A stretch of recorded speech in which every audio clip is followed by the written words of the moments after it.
Hello, I'm Certified Financial Planner and Enrolled Agent Chris Cooper. Many people have asked the questions like, how is my tax return selected for an audit?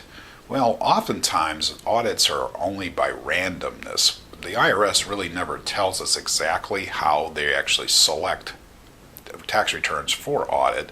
But one of the problems is, of course, is certain tax returns are going to be audited more often than others. First of all, if you own a business, and if you're an unincorporated business, such as a sole proprietorship, which files a Schedule C on their 1040, those are more likely to be audited than any other tax return ever. One of the biggest reasons is because Schedule C filers tend to have the least compliance with tax law. They tend to cheat more often, and so thus, whenever you see income or revenues from the business over $100,000, the incidence of audit on those tax returns go up quite dramatically. Now, all audits are not necessarily alike. There's basically two types. One we call the correspondence audit, and the other we call the field audit. Now, in a correspondence audit, person actually gets a letter in the mail and says, well, we'd like you to prove the following items that you listed in your tax return. And so they might have you just document these things and provide them by mail. And a lot of the time with those types of audits, they close up pretty quickly with correspondence, so you don't usually have too much like that.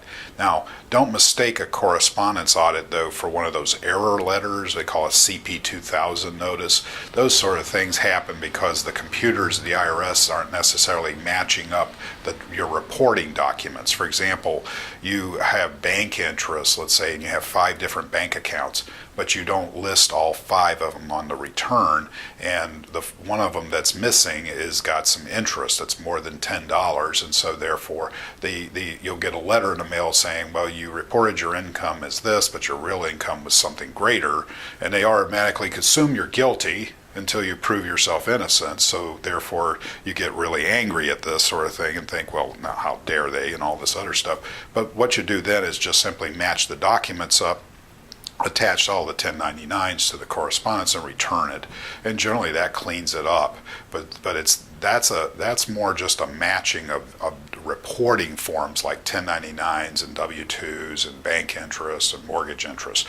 But with an actual correspondence audit, now we might be asking for things such as, what did you pay for rent for your building? What did you pay for car expenses? What did you pay your employees, for example, and need to give them copies of the W-2s and things like that. So that's more difficult, and actually that's more of an audit.